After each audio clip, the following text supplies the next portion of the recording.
안녕하십니까. 여러분들의 취업을 뽀개주는 슈퍼코디의 김현빈입니다. 오늘도 여러분들의 취업을 위해서 금융기업을 좀 더 낱낱이 세심하게 분석해보는 시간을 가져보도록 하겠습니다.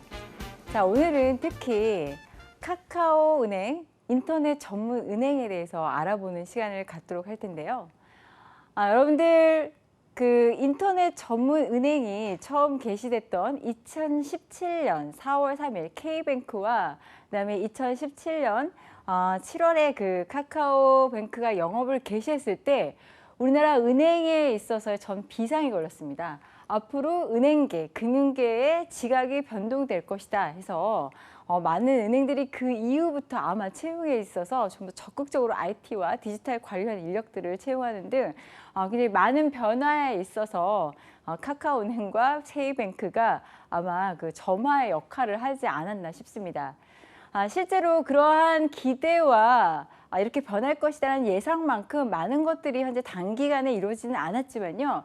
그래도 지금 은행권에 있어서 이러한 인터넷 전문 은행들의 변화와 발전에 따라서 사실 많은 부분 긴장을 하고 있고 영업 전략에 있어서 어떻게 할 것인가 아니면 현재의 지점들을 어떻게 이용할 것인가에 대해서 상당히 많은 부분을 의논하고 또 전략에 반영들을 하고 있기 때문에 우리가 카카오뱅크는 하나의 인터넷 전문 은행의 대표 상징성으로 한번 살펴봐야 되는 그런 은행이 아닌가 싶습니다. 그래서 오늘은 카카오은행과 더불어서 다른 세 개의 은행 그리고 세 개의 인터넷 전문 은행들을 한번 살펴보도록 하고요.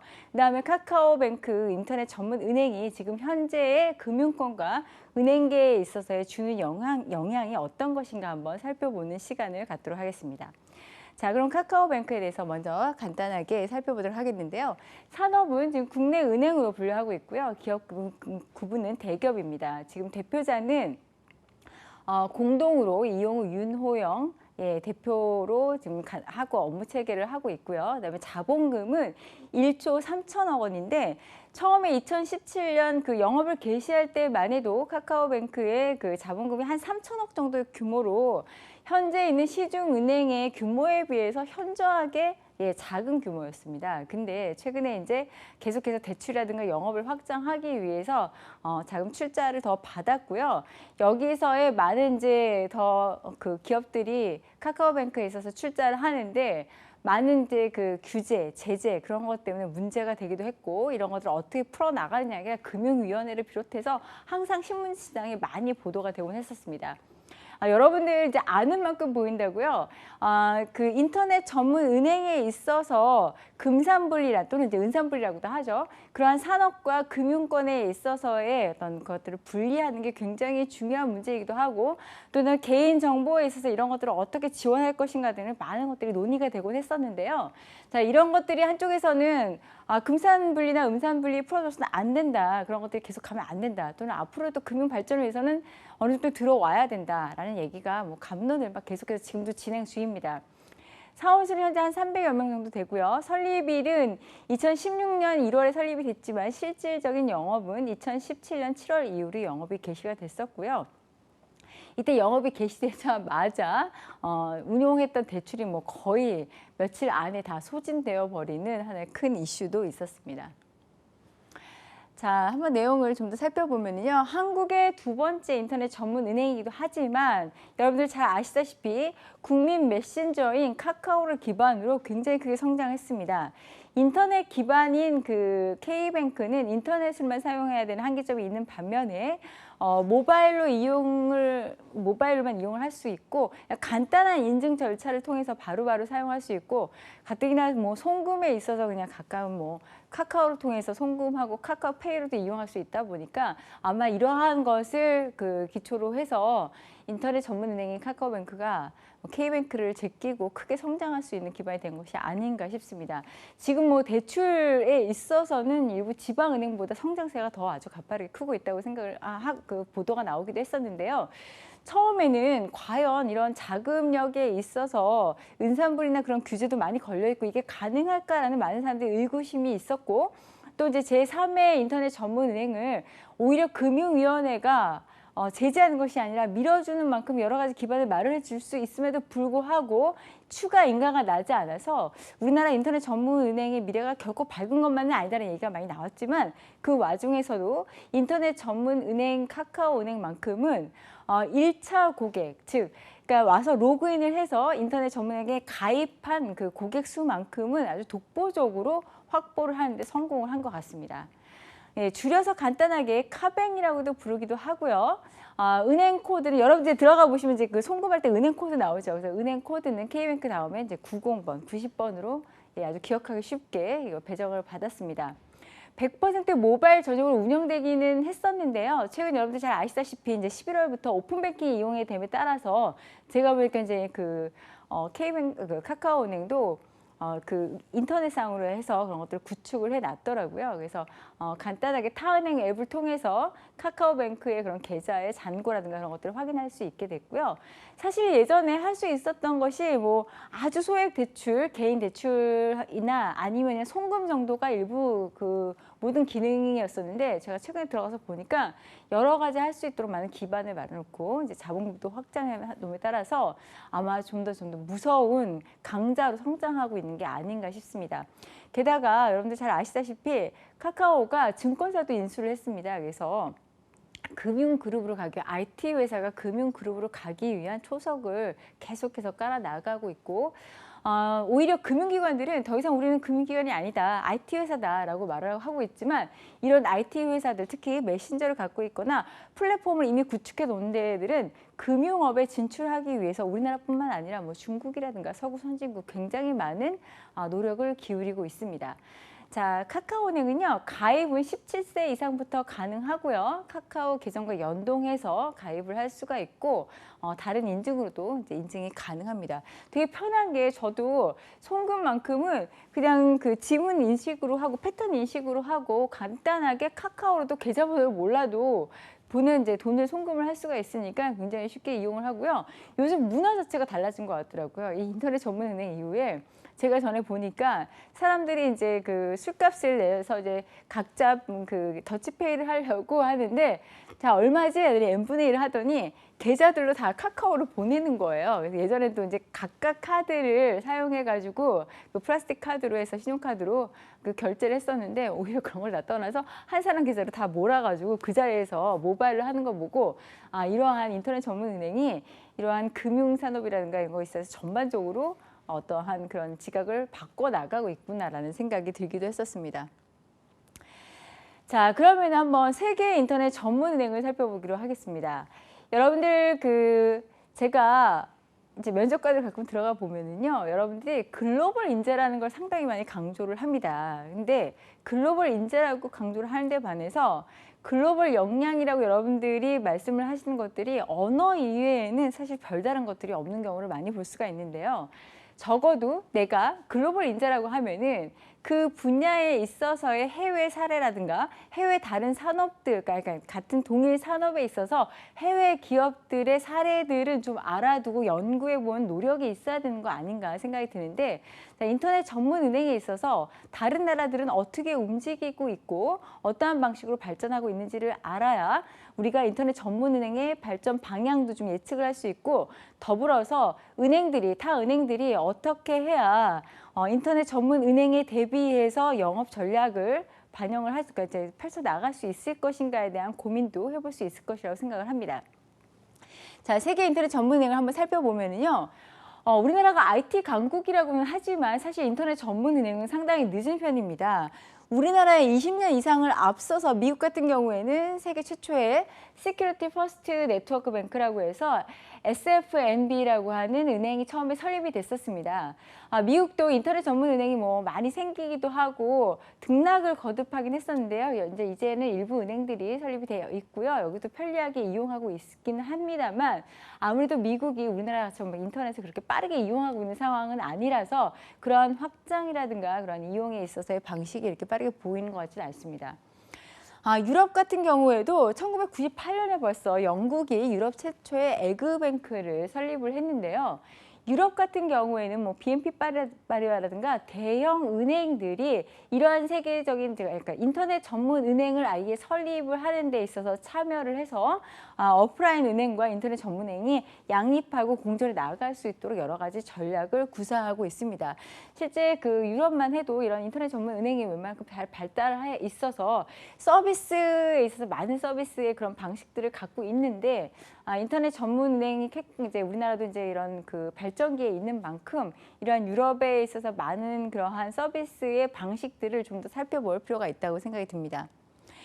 일본 같은 경우에는요, 일본도 우리나라보다 거의 뭐 20년 가까이 앞서 있죠. 그래서 2000년 10월에 재팬넷 뱅크를 열었는데, 일본도 우리나라처럼 근산분리라는 그 비슷한 규제에 여기 일부 산업 자본이 은행에 있어서의 자본을 투여할 수 없도록 금지를 하고 있습니다. 그러니까 이제 산업 자본이 그 금융에 대한 것들 소유하지 못하도록 제한을 하고 있기 때문에 일본 같은 경우에는 은행이 인터넷 전문 은행을 소유하거나 아니면 은행들이 그런 그 인터넷 전문 은행 중심으로 움직이는 것이 우리나라하고 좀 차이가 있게 증권사 중심으로 해서 움직이고 있습니다. 그래서 여기 얘기 들어보니까 은행은 그 일반 산업 자본이 은행을 소유할 수가 없는데 증권사의 지분 참여는 다 비교적 좀 원활한 편이라고 합니다. 그래서 그런 것들을 이용해서 자금을 투여를 하고 있고 게다가 그 인터넷 전문 은행을 그 증권사에 그런데 지점으로 가서 뭐 인출을 하거나 그렇게 이용할 거여서 증권사와 인터넷 전문 은행이 협력하는 방식으로 그렇게 되어 있다고 합니다. 자, 중국을 우리가 조금 주시할 필요가 있는데요. 중국은 국가적인 그 정책이 있다 하면 국가적으로 굉장히 지원을 하는 입장이기 때문에 굉장히 빠르게 움직여집니다. 여러분들 공산주의 국가라는 곳이 우리가 무조건 다 비효율적으로만 생각을 하고 인권에 있어서는 취약한 부분이 많긴 하지만 어떤 정책이 시작된다 그러면은 일사불란하게 움직이는 면이 있어서 이런 것들을 국가가 해야겠다라고 생각하면 좀 빠르게 움직이는 편이 있는데요. 대표적인 인터넷 쪽으로 굉장히 많이 지원을 하고 있습니다.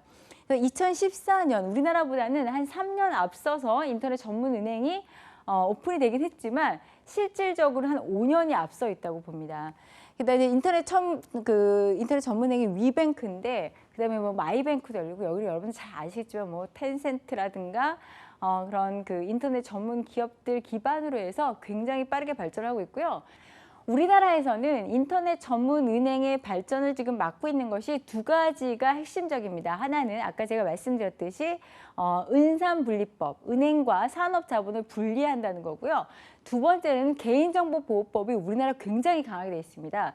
여러분들 잘 아시겠지만 예전에 카드사를 통해서 개인정보가 유출된 것이 있기 때문에 사실 개인정보를 이용하는 거에 있어서 제약도 많고 동의서 받아야 될 것도 많은데 중국 같은 경우에서는 공안이라고 하는 우리나라의 경찰청 같은 곳에서 이런 인터넷 전문 은행으로 개인의 정보를 다 송부를 해줍니다. 다 이제 쉽게 말해서 싸준다고 하는데요. 그러다 보니까 개인의 신용 정보에 대해서 굉장히 빠르게 업데이트되고 받을 수 있다 보니까 학자금 정도의 한 100만 원, 200만 원 정도는 이런 전문 은행을 통해서 쉽게 대출을 받을 수 있는 상황입니다. 그래서 사실 이제 그렇게 개인 정보를 다 뭐 금융권까지 공유한다는 게 반드시 좋은 것만이라고 할 수는 없지만 이런 면에서는 오히려 이제 편하게 이용할 수 있는 그러한 장점도 있는 것으로 보여지고 있습니다. 그래서 우리가 어떤 방식으로 인터넷 전문 은행이 발전할 것인가에 대해서 좀 궁금하기도 하고요. 핀테크 기술이 점점 발전할수록 아마 지금의 인터넷 전문은행이 할 수 있는 영역이 개인과 일부 이제 송금과 해외 송금에 제한돼 있지만 은행이 하는 지금 현재 시중은행이 하는 많은 영역에까지 침범할 수 있을 것이라고 생각이 되고 아마 그러한 부분 때문에 은행들이 지금 초긴장 상태에 있는 것이 아닌가 생각이 듭니다. 자, 이건 이제 카카오뱅크 그 전문 사이트로 제가 한번 그 인터넷에 들어가 봤는데요. 보시면 아시겠지만 이제 상품이 뭐 예적금, 대출도 비상금 대출, 마이너스 통장, 신용 개인 사업자, 전 월세 보증 대출에서 거의 소액 규모로 거의 이루어지고 있고요. 예, 카드 이제 체크 카드가 있는데 송금 같은 경우는 국내 송금은 당연히 많이 하고 있고 해외 송금도 일부 하고 있습니다. 제가 보니까 이제 우리나라 은행들의 개인 정보와 그 개인 신용에 관련된 것들이 굉장히 업데이트가 잘 되는 데 비해서 아직까지는 인터넷 전문 은행인 그 카카오는 개인 신용 정보에 대한 업데이트가 그닥 빠른 것 같지는 않은데요. 공유하면서 아직까지는 그런 인프라의 구축이 부족하기 때문에 제가 보면 그거는 뭐 이제 가까운 시일 내에 다 어느 정도는 커버할 수 있지 않을까 생각이 듭니다. 자, 은행 영역을 잠깐 한번 보면요. 워낙 영역이 짧아서, 2015년에 예비 인가가 났고요. 여러분들 알게 된 거는 2017년이지만 이렇게 기업이 하나의 이런 영업 뭔가를 개시하기 위해서는 그 전에 해야 될 일이 굉장히 많습니다. 그래서 2016년에 한국 카카오 주식회사라고 해서 카카오뱅크 준비법인이 설립이 됐고요. 그다음에 이제 예비 인가, 본인가 나서 2017년 7월에 적극 개시가 됐고요. 이때 당시는 뭐라고 평가했냐면 금융계에 쓰나미가 왔다라고 얘기하기도 했었습니다. 그래서 실제 이 이후로 각 은행에서 적극적으로 예전에는 그냥 인터넷 뱅킹 정도로 해서 백화점이 인터넷 쇼핑몰을 갖고 있던 운영 정도의 그런 것들 노력을 기울였다면은 적극적으로 핀테크 기업을 인수하려고 하고 관련 인력들을 뽑고 하는 적극적 움직임으로 대처하기 시작했다고 볼 수가 있습니다. 자, 2018년에는요.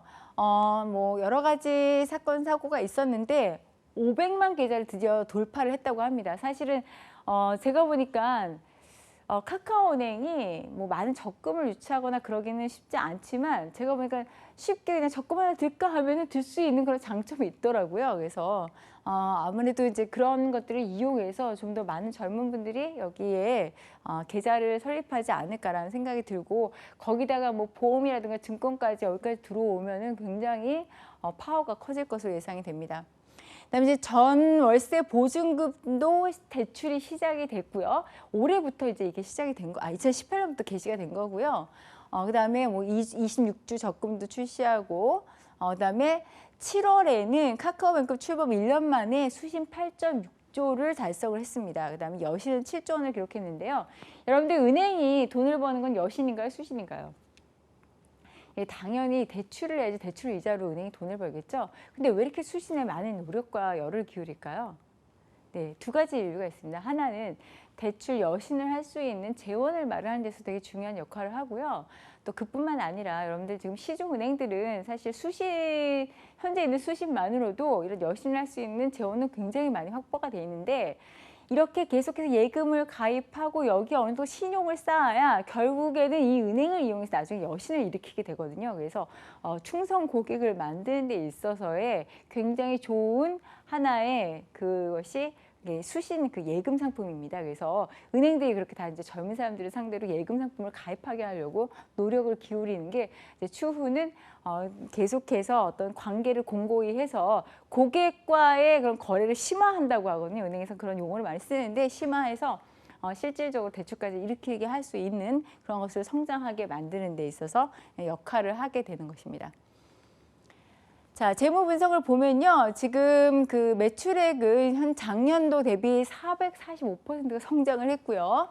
영업이익은 아직까지 마이너스인데 여기에서는 좀 여러분들이 주시해야 될 점이 있는 게 모든 기업이 설립을 하면 바로 영업이익을 낼 수가 있는 게 아니라 투입했던 자본금이라는 게 있기 때문에 손익분기점이라는 시간이 있습니다. 그러니까 투입한 자본을 어느 정도 이제 영업이익으로 해서 리커버하기 위해서 회복하기 위해서는 시간이 필요한데 보통 인터넷 전문 은행의 이러한 손익분기점의 시간을 외국에 견주어서 보아서 5년 이상이라고 보고 있습니다. 그래서 5년 정도의 이걸 손익분기점에 도달할 수 있을 것이냐 아니면 계속 그 이상까지 가서 자금을 투여하고 고생을 할 것이냐에 대해서는 지금 관심이 굉장히 집중이 되고 있는데 K뱅크는 몰라도 카카오뱅크 정도라면 아마 그것을 좀 넘어설 수 있을 것으로 지금 예상을 하고 있습니다.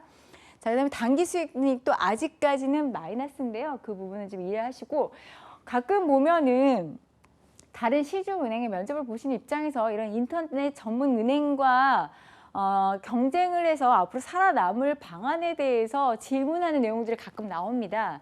왜냐하면은 좋은 질문거리인 게 이게 전체 금융산업에 있어서의 변화를 인지하고 있는지도 물어보고, 그다음에 현재 이런 젊은 사람들은 인터넷 전문행을 어떻게 이용하는지도 관심을 갖고 있는지도 확인할 수 있고, 그다음에 이러한 전략을 짤 수 있는지도 볼 수 있는 굉장히 좋은 질문인데, 거기서 가끔 보면은 아직 카카오뱅크나 K뱅크가 이익을 내지 못하고 있기 때문에 커다란 경쟁 상대가 되지 않는다는 형식으로 대답하시는 분들이 계시는데요. 그거는 은행업이라든가 일반 산업에 있어서의 이해가 굉장히 부족한 케이스거든요. 왜냐면 아까 제가 말씀드렸지만 손익분기점이라는 게 있기 때문에 앞으로 카카오 전문은행이 어느 정도 자금력을 다시 투여하는 데 있어서 추가적인 주주를 확보했기 때문에 이런 것들은 어느 정도 넘을 것이라고 예상을 하고 있습니다. 넘지 못한다 하더라도 사실 굉장히 좀 큰 의미를 주고 있기 때문에 이런 것들을 주시하는 것은 다른 그 기업의 입장에서는 굉장히 중요한 일이라서 여러분들이 그런 것들을 좀 이해하고 면접에 임해 주셨으면 좋겠습니다. 자, 이게 2019년 기준에 11월 기준으로 지금 참여하고 있는 주주명입니다. 그래서 주주를 보셔야 되는데요.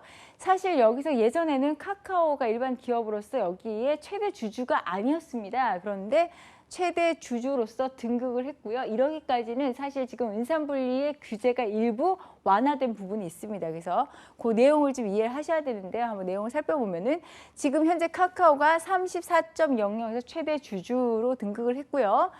그 외에는 한국투자밸류 자산운용, 국민은행, 한국투자금융지주, 넷마블, 서울보증 우정사업본부, 이베이코리아도 있고 중국 기업인 해외 자본은 텐센트도 4% 지분을 소유하고 있습니다. 더불어서 예스24라든가 우리사주조합이 들어가 있는데요. 은행들이 자체적으로 이러한 영업 경쟁에 있어서 준비도 하고 있지만 이렇게 지분을 참여함으로써 주시함과 동시에 또 그 영업 이익을 올리기 위해 그 노력을 하고 있습니다. 자, 체크카드를 제가 갖고 왔는데요. 내용을 이거 들어가 보시면 나와 있는데 제가 체크카드를 왜 이걸 이제 여러분들 보여주려고 갖고 왔냐면요. 여러분들 제가 놀라운 게 젊은 그 연령대를 대상으로 해서 왜 카카오은행에 가입을 했느냐, 왜 고객이 되었느냐라고 조사를 해보니까 여러분들 제 1의 이유가 뭐라고 생각하시나요? 대부분은 이게 메신저 때문일 거라고 생각을 했는데 젊은 세대의 경우에 이 캐릭터가 너무 귀여워서 가입을 했다라는 대답이 가장 많이 나왔다고 합니다. 실제 이 캐릭터 산업이 굉장히 인기를 끌고 있어서 현재 카카오의 그 캐릭터가 제가 백화점을 방문해 보니까 이 캐릭터만 따로 파는 샵이 굉장히 잘 되고 있더라고요. 뭐 노트도 있고 앨범도 있고 뭐 커다란 인형도 있고 그렇던데 그래서 카드도 이렇게 공략을 하고 있지만 여기서 되게 중요한 의미가 있는 게요. 요즘 최근에 은행들이 젊은 아이돌 스타들을 영입해서 광고 전략을 바꾸고 있습니다. 굉장히 다 젊은 영스타를 중심으로 해서 우리는 여러분들과 친한 사람이에요. 우리는 젊은 은행이에요. 그다음에 소년단도 이용하는 국민은행, 블랙핑크도 이용하는 우리은행의 앱 이런 형식으로 같은 동년배임을 강조하고 있는데요. 그만큼 젊은 세대 고객의 확보가 중요한 사안이자 이슈로 떠오르고 있습니다. 그래서 여러분들 이거는 뭐 카카오은행뿐만 아니라 다른 은행 면접을 볼 때도 이러한 은행들의 움직임이 왜 어떠한 것을 배경으로 해서 그러한 움직임이 일어나고 있는가를 좀 이해를 하셔야 되고요. 그래서 요즘에 은행들이 또 캐릭터를 만드는데 지금 되게 열중을 하고 있는데 여러분들 잘 아시다시피 무슨 그 어벤져스라든가 여러 가지 그 뭐 마블이라든가 그런 데에 있어서 이런 그 영화 한번 나오면 캐릭터 산업이 뒷받침해서 엄청나게 수익을 올리고 있다고 하죠. 그만큼 이미지라든가 캐릭터에 요즘에 젊은 사람들이 많이 열광을 하는데 금융업도 거기에 많은 연관이 되는 게 어떻게 보면 흥미롭기도 하고 여러분들이 나중에 면접 때 어떤 영업 전략에 있어서 어필할 때 그런 것들을 이용해서 말할 수 있는 좋은 소재가 되기도 한다는 생각이 듭니다. 예, 참고하시길 바라고요. 자, 지금 이거는요. 그 채용 사이트에서 제가 채용 정보를 가지고 왔는데요. 보통 예전에는 은행 채용에 있어서는 대부분 이제 뭐 그냥 수시 채용의 경우에는 인바운드, 아웃바운드 이제 전화 상담하시는 분들이라든가 간단한 기술 관련한 분들이라든가 아니면 이제 은행에 관련된 전문직 중심으로 뽑았는데 확실히 K뱅크는 이제 최근 채용은 없지만 카카오뱅크 들어가 보면은 그 데이터라든가 기술 쪽, 디지털 쪽 관련 인력들을 많이 찾고 있습니다. 자, 이런 것들을 참고하시면 좋은 게요. 요즘에 은행들은 신입을 공채로 뽑는 경우도 많지만 경력자를 찾는 경우도 많고 카카오 전문은행 그 오픈 시에는 거의 다 경력직 채용이었습니다. 그래서 내가 이런 데로 가고자 한다면은 어떤 사람들이 현재 뽑고 있고 어떤 인력들을 필요로 하고 있는가 현재 그런 잡 사이트를 이용해서 계속해서 어떤 공고가 올라오는지를 좀 확인하신다면 경력을 어느 쪽을 쌓을 것인가 할 때 선택을 할 때 좀 더 참고하시기에 좋은 내용들이 아닌가 싶습니다. 여기 보시면 아시겠지만 뭐 운영보안 관리자라든가 미들웨어 관리자, IT 정산 자산, 게다가 자금 세탁 방지에 관련된 것들, 데이터베이스, 특히 요즘 데이터 보안 쪽 굉장히 인력들이 많이 필요하고 관련해서 찾고 있습니다. 그리고 모바일 서비스 기회. 여러분들 앱 같은 거 중요한데요. 참 이 앱이 되게 중요한 게 예전에는 은행을 한 군데 여러 군데 방문해도 상관이 없었지만 이제는 앱으로 한번 들어오면 그 앱만 이용하기 때문에 한 앱에 익숙해지면 다른 은행에서 우리 은행 앱이 좋습니다. 이거 이용해 보세요 라고 해도 다른 은행 앱으로 전환하기가 그리 만만치는 않습니다. 한번 어떤 앱에 익숙해지면 다른 앱으로 끌어오기가 지점 방문을 끌어오는 것보다 훨씬 더 어려운 일이 되거든요. 그래서 요즘에 그 모바일로 해서 어떤 이미지, 인상, 그다음에 쉬운 그런 패턴 인식 이런 것들에 대한 노력을 은행들이 기울이는 데는 다 이러한 내용들이 깔려 있는 것입니다. 참고하시기 바라고요. 자, 그럼 우리가 좀 더 기사의 내용을 한번 살펴보도록 하겠는데요. 카카오뱅크에서 굉장히 재미있는 적금 상품을 내놨더라고요. 보니까 잔돈 모아 10만 원. 여러분들 아시겠지만 지갑에 잔돈 10원, 20원, 100원 지금 별로 신경 쓰지 않는 거라든가 은행 잔고 100원, 10원, 20원 이러한 찾지 않는 잔고들이 쌓여 있는 게 사실 어마어마한 돈이 되고 있다는데요. 아마 거기에서 아이디어를 낸 것이 아닌가 싶습니다. 그래서 잔돈 모아 10만 원 카카오뱅크 저금통 출시라는 게 나왔는데 저도 이 기사를 보는 순간 나도 이용해봐야겠다라는 생각이 들었는데 이렇게 자꾸 적금 상품을 가입하게 하는 좋은 그런 미끼가 되지 않나 싶습니다. 그래서 매일 999원 미만 잔액을 알아서 저축하게 해주는 거고요. 적금하고 있는 금액을 잘 모르게 해서 왜냐면 이거 모였구나 해서 뺐을 생각을 하니까 아예 모르게 해서 10만 원이 될 때까지 모으게 하는 그런 상품이라고 합니다. 나중에 이거 아마 상을 탈 수도 있지 않을까 해서 금융에 재미를 더하는 아이디어를 낸 거라고 하고요. 자, 카카오은행이 카카오가 최대 주주가 됐다. 예전에는 사실 이게 이제 그 금산분리법에 따라서 불가한 일이었는데 일부 이제 규제가 완화가 됐고요. 여기서 되게 중요한 의미가 있는 게 이제 카카오 중심으로 가고 금융과 IT에서 IT 주도적으로 가는 중요한 것들이 되지 않았나 싶습니다. 그래서 일반 기업으로는 처음으로 은행 최대가 주주가 된 케이스고요. 자, 그다음에 기사 검색 내년에 카카오뱅크 상장을 추진하고 있다는 내용이 나오고요. 또 중요한 게 지금 현재 대출금이 부산은행보다 훨씬 많이 늘어서 업계 7위로 굉장히 최근 성장세가 빠르게 크고 있는 것을 볼 수가 있습니다. 자, 오늘은 카카오뱅크에 대해서 알아보는 시간을 가졌고요. 여러분 인터넷 전문 은행에 대해서 함께 한번 알아보셨으면 좋겠습니다. 그럼 오늘은 이것으로 마치겠습니다. 감사합니다.